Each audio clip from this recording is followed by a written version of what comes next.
Welcome in, beautiful people, to today's episode of High Fiber Sports. Get your fiber in. Matt Cobold, Brad McDonald, and making his debut tonight from St. John, Indiana, Zach Wiedlowski. Zach, what's going on, brother? Hey, thanks for having me, guys. I'm super excited. Today on High Fiber Sports, we're going to be talking only about the NBA. We've been NFL heavy for these last couple of months, a lot of preseason predictions with those divisional pods, a lot of fantasy football talk, but the NBA started up not too long ago. We each sent in our standings predictions, our tiers.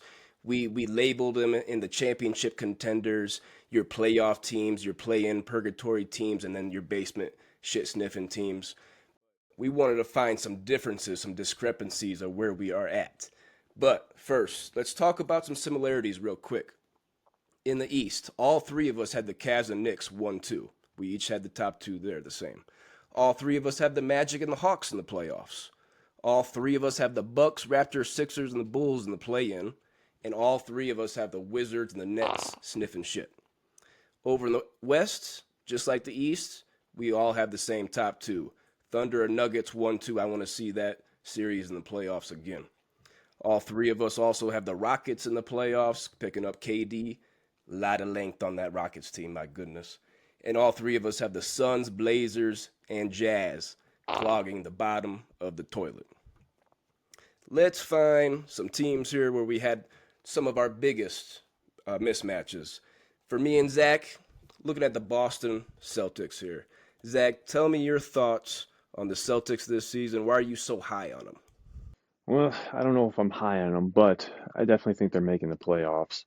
Uh, they still got a good team. They got good role players on their team, good coaching. It definitely sucks that they're missing Jason Tatum. Jaylen Brown, I don't believe he's a true number one on the team. He's a great number two, but I think he has the leadership skills to step up and at least get them into the playoffs. I got the Celtics missing the playoffs here, boys. I'm a little low, especially because of Jason Tatum and that Achilles. Jaylen Brown, his hair rubbing off on people's jerseys and shirts. That's pretty funny right there. Yeah. All those braids, that really fucked his hairline. But he's actually the fifth Celtic ever with 35-point games. Is he going to be healthy? I'm not sure. Zach, you know I like Derek White out here from Colorado. But the front court is where I'm not sure. Josh Minott, he was a second-round pick out of Memphis a couple years ago, averaged 6 minutes a game last year in Minnesota.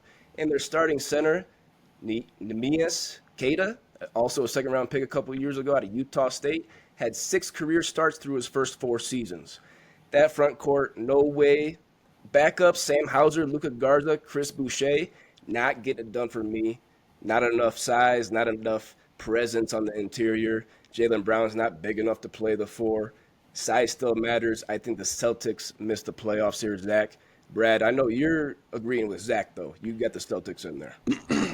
You know, we talked about this last year during the NBA playoffs, and I was like, this team is still a playoff team without him, and I do think so. But that was before, a lot of off-season moves that, losing Porzingis, Horford, Holiday. I know that's really going to affect them this year, but I think I'm with Zach, definitely. I still think they have enough pieces in place. And so I think they're going to get in, maybe borderline play in, but the East isn't that strong. I do think Jaylen Brown is a great number 2. But there are some teams where if you're deep enough, or if you have enough contributors, rather, a great number 2 can get you into the playoffs. And in the East, I don't think it's that hard right now.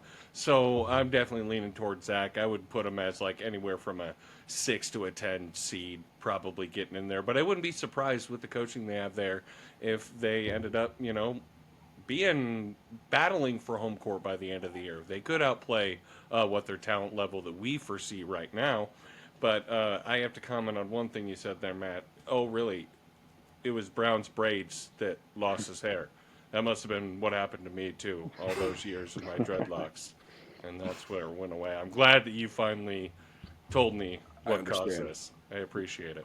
Now I understand for sure. Yeah. Are you wanting in on that Brew bet with us? You want to get in on Zach's side, or you want to stay out of it? You confident in the Celtics getting the playoffs? Me? Yeah. Oh yeah, I'm Okay. confident. I'm very 2-on-1 confident. I there. do a brew bet on that. Two Yeah. on one. These brew bets, we're going to settle them at the end of the season, have a punishment involved. 2-on-1 brew bet right there.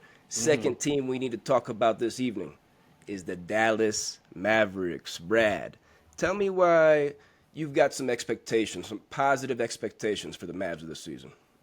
Now, I'm going to have to say, mind you, because of these two assholes, this was supposed to be recorded about a week and a half ago, so all of my notes for this were from then. I was very much higher on them before the season compared to what I've seen recently and not knowing when Kyrie's going to get back and everything. But the team is long as shit. And I think that's what they were going for, obviously, but Cooper Flagg doesn't, clearly not a point guard yet. But he's young. He is 18. he's like, not comparing the two, but like LeBron James type of style of player. Not quite great at shooting three, but not as good as passer as LeBron was, obviously, or is still. But like the similarities in size and what a lot of their best attributes are as far as mid-range game finishing, kind of an all-around player. So I truly believe by the end of the year, you'll see enough improvement from him. I think they're definitely a playoff team, even in the tough West. I think they're going to get in now, mind you. I think they're going to be closer to the play-in side than the home court side. But I think Kid's a hell of a coach too. I don't know. I have some maybe like I'm not as strong as I was on it, like I said before the beginning of the year, but it's really going to depend on the development of Flag, in my opinion. Yeah, that's where we differ here, Brad. You got the Mavs making the playoffs. I got them outside the playoffs. I love Cooper Flagg just like you, but he's not a point guard. Still 18 years old. I like the Mavs trying that out. I like the Smart, effort there. yeah. But Dallas just very minimal ball handling, creation. Yeah. D'Angelo Russell off the bench. He's a spark plug, but he's not a distributor. Klay Thompson, 35 years old. He's averaging 8 points per game. I like P.J. Washington, Derek Lively, but Anthony Davis, he's never healthy, boys. We know that. 63 games played in a season, just once since 2018. Kyrie, you mentioned him. When's he coming back from that ACL? He's 33 years old. Let's not pretend like he's gonna save the team. Too many bigs, not enough spacing, not enough shooting. I got Dallas missing the playoffs. Brad, you got him making it. Zach, how do you feel here about Dallas? I got them missing it. The West is too deep. It's just too deep, and the Mavericks they don't have it. They don't have it figured out yet. I agree with you, Cobrizi. Kyrie, if he comes back, he's not gonna be saving them. I mean, you talked about injuries with AD, which is true, but Kyrie's got him just as much. He's had so many in his career. Um, so, if they come back, how are they going to be? Are they going to be them old selves? Probably not. Clay, he needs to retire soon. He's not playing like how he used to. And then Cooper Flag, he's going to be good. He's going to be a good player for sure. Maybe one of a great player, probably a perennial all-star at some point. But he's not there yet. He's still got a lot of development to go. You feel strong enough about that to jump in this brew bet with us, Zach? Yeah, for sure. Yeah. 2-on-1 again. 2-on-1 again. Well, I don't like the. Yeah, the only reason why this is leaning the way it is, if I would have wrote this a few days ago and you two wouldn't have back out twice, then I probably wouldn't have had them where they're at You've right been now. on Dallas So since you put. June. You've been on them since June. You love your Mavs. Where is this coming from? You love Yeah, your Mavs. no, okay. And first of all, the drop off of Klay Thompson, the death happened now. Like, he was not as good last year, but he's dead now. He is worthless. Can't That move. is a bag of money wasting space on your bench right now. And you're right, they don't have any shooting. I guess it's a brew bet, and I'll take a punishment, even though I'm getting punished for you two guys backing out. So congratulations on that one. Hey, that's the way she goes. That's the way she blows right there. Yeah, Clay showed up to Dallas, thought he was going to be getting spoon-fed from Luka and Kyrie and getting all these open looks, but nah, ain't happening. No. Last team that we need to debate a little bit here on High Fiber Sports, Miami Heat. Brad, that's your favorite team. That's your squad. Tell us why you're so high on Miami this year. Because they can score. Okay? Like, everyone, it's the same thing that anyone would say about any team in the last few years in Miami, as there's really no superstar. I mean, Jimmy Butler, he's not a one on any team and never has been, never should have been anyway. The right attitude, but never enough talent to carry a team. Now, when it comes to clutch time, there's no one I've wanted more since, like, as a Miami Heat fan than, like, Dwayne Wade was in LeBron, like that era. You know, that was great. We haven't really had a guy since then. Jimmy's clutch, but he's not a guy, you know. So this year, on top of the amount that they're scoring, they're doing it without their number one scorer from last year. So I don't know. I think Spo's the best coach in the NBA. He just got made the Olympic head coach. They've got some good young talent. They're great at developing players that no one's ever heard of. Like, I mean, I love Jaime Jaquez. I really do. And Jovic, I love their young guys. Where might I love his athleticism. I love his potential. And if anyone's going to develop him, it's going to be Miami. And Bam is my favorite player in the NBA right now. I just love me some Bam. And he's playing better, and his ability to shoot threes now, which he couldn't do worth a lick before, he's becoming one of those all around, maybe not great at everything, but he can at least do everything, like a Walmart Giannis, in a sense. You know, he can do a little bit of everything, but I know he's not Giannis, obviously. Brad, you're high on the Heat. Have them easily in the playoffs. Zach, tell us why Miami's not going to make the playoffs this year. Well, I will preface Eric Spoelstra, great coach. I think he might be the longest tenured coach in the NBA at this point with his team. Yep. I can't think of anyone else that's been in their team longer. As soon as Pop went, I'm pretty sure it was Spoelstra. It's got to be. Love Bam. Other than Bam, I mean, yeah, they got some good young players. If they have one more superstar, I think that team would be very good. But I think they could go on hot streaks ultimately, you know, with their scoring, definitely get some good wins. But I got them missing the playoffs by just a little bit. I don't think they're a terrible team by any means, but I don't think they have a complete team to do it. I'm right in the middle on Miami here between you guys, boys, so I'm not going to jump in this Brew bet. But I can see the Heat making it. I can see them missing it. Impressive start without Tyler Hero. I like Andrew Wiggins, my boy from Kansas. Mm-hmm. Norman Powell, I got him on the fantasy team. Jaime Jaquez, I'm a fan of his too. First in the league in pace. They're getting up and down, Brad. They're freaking That's running. what I'm telling you. This Spo changed the game. That's why you guys are fucking crazy. You know what? Let's make it a brew bet that you will. No, let's make a brew bet you will take. Miami home court. Oh, well. You want that? I know Zach's on the other side of that. You want in on that? I got him home court. That's the only thing. I lose if they don't get home court. I'll say no home court. Yeah, that's what I thought. I got you to bite. You got me. Yeah, come on. There. Look at the teams that Spo has taken to the NBA Finals. Great coach. Or deep in the playoffs. I mean, come on. This team is deeper than any of those teams were. I'm telling you. Great coach. I like Bam a lot. As you said, he's shooting a lot more threes. Right now, 5.9 3-point attempts per game. His previous career high was 2.8. It's a little bit too much for me. That's a little bit too much for me. Let's rein it in. Let's get down low a little bit more, Bam. But yeah, I'm right in the middle between you guys. But yeah, I don't think Miami gets a top 4 seed in the East. Home court. That's what the brew bets are for, motherfucker. Let's do it. Good job finding it there. Good job finding that medium. You know, we got a lot of preseason predictions, expectations, those tiers that we sent in. But we can always talk about probably the future face of the league for maybe the next decade and a half, 2 decades. Brad, tell me about one of the big dogs down there in Texas. I've never seen anything like this. I mean, if you take Shohei Ohtani out of the argument here, because I don't know what that is. He plays both sides. It doesn't happen in baseball since 100 years ago when they were. Yeah, the last time someone could play both sides in baseball, people were overweight and not athletic. Okay, so that's totally crazy. Outside of him, Victor Wembanyama might be the best athlete freak in all of sports.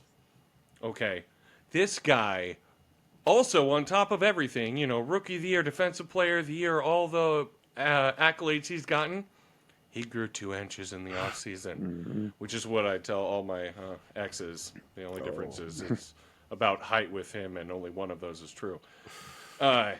It's a freak. The last guy that was any good at 7'5" in the NBA was Yao, and those are 2 different animals. Yao would be an okay center in the NBA right now. It's same reason why Zach Edey isn't dominating right now. That's not the way the game is played. This guy will cross you up and take a half-court 3 with a step back from the 3-point line. Then he basically can step back to half court after that. Too smooth. It's too smooth. And he can do, floaters for him from the 3-point line. He's done it a bunch. Some of the one dribble from the 3-point line, one step, and then he's dunking it. We've never seen anything like this, and he's 21 right now, and he is. I've never seen someone, because usually when you get that tall, you don't have the quickness, the hand-eye coordination, just because of the physics-wise. Your lever arms are longer to be able to control the ball and do what he does right now, and to be 21 years old, he just was able to buy booze for the first time recently, legally. And he is what he is right now. My bet is he wins MVP this year. Brad. And 7 to 8 more times in his career he's going to win. I was gonna ask you. Heck yeah, put your balls on the table. I just did. All 3 of them. All 3 of them. Wemby in his first year, he was the Rookie of the Year, runner-up for Defensive Player of the Year, first team All-Defense. Like you said, Brad, I think he's gonna get multiple MVPs. I think he's gonna have even more Defensive Player of the Year starting this year. Such a unique body. Like you said, Brad, the dribbling. That move he put on Derek Lively in the first week of the season, between the legs, crossover behind the back, step back, 3, getting fouled. My goodness, at that size, we've just never seen it. The shooting, the defense. 4 blocks a game. I love what the Spurs are doing. Steph Castle, Rookie of the Year last year. Dylan Harper, number 2 pick this year. De'Aaron Fox is coming back. My goodness. Zach, give me your thoughts on Wemby, and is he your MVP pick with Brad? Defensive Player of the Year for sure. I definitely think he'll snag that this year. MVP, he'll be in the race. I definitely think he'll be in the race. Still, SGA and the Joker are still both going to be going off this year, so it's going to be a tight race. I don't know if he'll win, but he'll be there. 93 straight games for Wemby with a block. That is the 4th longest streak in NBA history. Patrick Ewing has that record, 145 straight in 1989. I think he can definitely challenge that in the near future. My MVP pick real quick here, boys. I got Luka Doncic. I've been saying it for 3 or 4 years. If he loses weight like Jokic did, Jokic over COVID, he lost all that weight, came back, 3 MVPs for Jokic. I kept saying if Luka can lose the weight like Jokic, I'm going to bet on him for MVP. I think he was truly blindsided by that trade. He's got a chip on his shoulder. Luka's my MVP this season. All right, boys, that's going to do us today on High Fiber Sports. We hope everybody out there is getting their fiber in. Please like, comment, and subscribe on YouTube. Zach, we appreciate you coming out here joining us. Before you get out of here, give us your finals pick this year. Who's going to raise the trophy? Who's going to be runner-up? Who you got? I think the Denver Nuggets are on a mission. Everything they did this offseason to make a team, so let's go Nugs. Let's go Nugs, baby. Zach, I'm right there with you. I guess we're both feeling that mile-high vibes, but I got the Nuggets too. I think the window is closing for the team. Jokic is going to be 31 in February, but I love the pickups of Cam Johnson, Tim Hardaway to spread the floor out. Bruce Brown is back, who won the 6-man role with the 23 champions. And, of course, our guy Jonas Valanciunas. Yeah, don't sleep on Jonas. Don't sleep on Jonas. He's back. But I got him beating the Knicks. I think the Nova Knicks, that chemistry, Mike Brown coming in town. I think the Knicks win the East, but the Nuggets take them down in the finals. Brad, give us a different team there and put us to bed today on High Fiber Sports.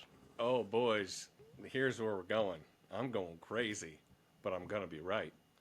I got Victor Wembanyama versus Bam Adebayo in the finals. This is another year where Spoelstra Their team's supposed to not be that good. He does it again somehow, and I don't know how, but he always does it with the pace they're doing right now.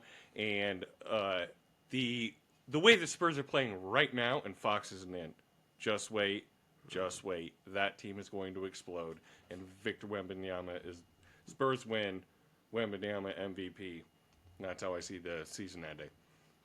Go Spurs. For sure. Well, I mean, we got all these predictions and whatever, but it's early in the season. We're only 10 games in for most teams around there. So we might not agree on all this stuff. I'm sure all of our opinions will change over time. But the one thing that we can agree on is almond milk should be called nut juice because almonds don't have titties.